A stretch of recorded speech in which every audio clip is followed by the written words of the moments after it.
নমস্কার কলকাতা, আমি আবার চলে এসেছি একটি নতুন ভিডিও নিয়ে। আজকের ভিডিওটা হতে চলেছে আমার মায়ের হাতের রান্না নিয়ে। আজকের রান্নাটা আমার পছন্দের চিকেন কারি। তাহলে চলো বন্ধুরা, শুরু করা যাক। প্রথমে আমরা 500 গ্রাম আলু নিয়ে দু টুকরো করে কেটে নেব। কড়াইতে 100 ml সরষের তেল গরম করে আলুর টুকরোগুলো দিয়ে লাল করে ভেজে নেব। 60% মতো আলুটা ভেজে নিলেই হবে। আলুগুলোর মধ্যে হাফ টেবিল স্পুন নুন ও হলুদ গুঁড়ো দিয়ে দেব। আলুগুলো ভাজা হয়ে গেলে একটি পাত্রে তুলে নেব। তারপর আমরা ওই তেলেই ধুয়ে রাখা 1.5 কেজি মতো চিকেনগুলোকে ভেজে নেব। আপনারা ততক্ষণ আমার চ্যানেলটা সাবস্ক্রাইব করে দিন, পাশে থাকা বেল আইকনটা প্রেস করে দিন। চিকেনটা ভাজা হয়ে গেলে আমরা একটা বড় বাটিতে তুলে রাখব। চিকেন ভাজা তেলেই আমরা পুরো রান্নাটা করব, যাতে চিকেনের ফ্লেভারটা আমরা পুরো রান্নাতে পাই। এরপর ভাজা চিকেনের মধ্যে 200 গ্রাম টক দই, 1.5 টেবিল স্পুন কাশ্মীরি লঙ্কার গুঁড়ো, 2 টেবিল স্পুন ধনে গুঁড়ো, 1 টেবিল স্পুন গরম মশলা আর হলুদ, 5-6টা কাঁচা লঙ্কা ও স্বাদ মতো নুন দিয়ে 10-15 মিনিট ম্যারিনেট করার জন্য রেখে দেবো।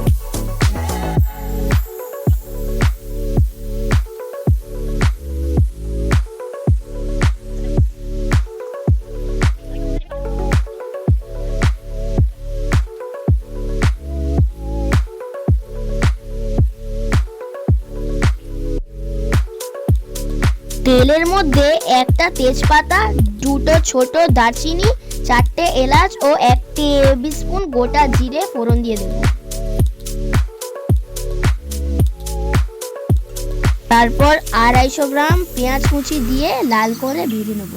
বেশি লাল করে ভাজলে আবার তিতো হয়ে যাবে, তাই পেঁয়াজ ভাজাটা লাল হয়ে গেলে ওর মধ্যে 2 টেবিল স্পুন আদা রসুন বাটা, 2টো ছোট টমেটো পেস্ট দিয়ে দেব।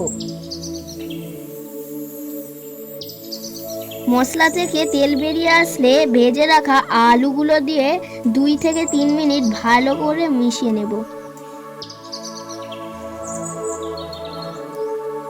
তারপর দিয়ে দেব ম্যারিনেট করা চিকেনটা।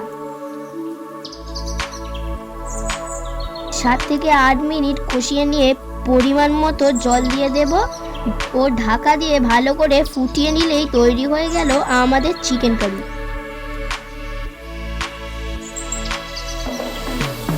ভিডিওটা কেমন লাগলো কমেন্ট করে জানান। যদি আমার ভিডিওটা ভালো লেগে থাকে তাহলে একটা লাইক করে দিন। আজকের ভিডিও এইখানেই শেষ, আবার দেখা হবে নতুন ভিডিওতে। টাটা।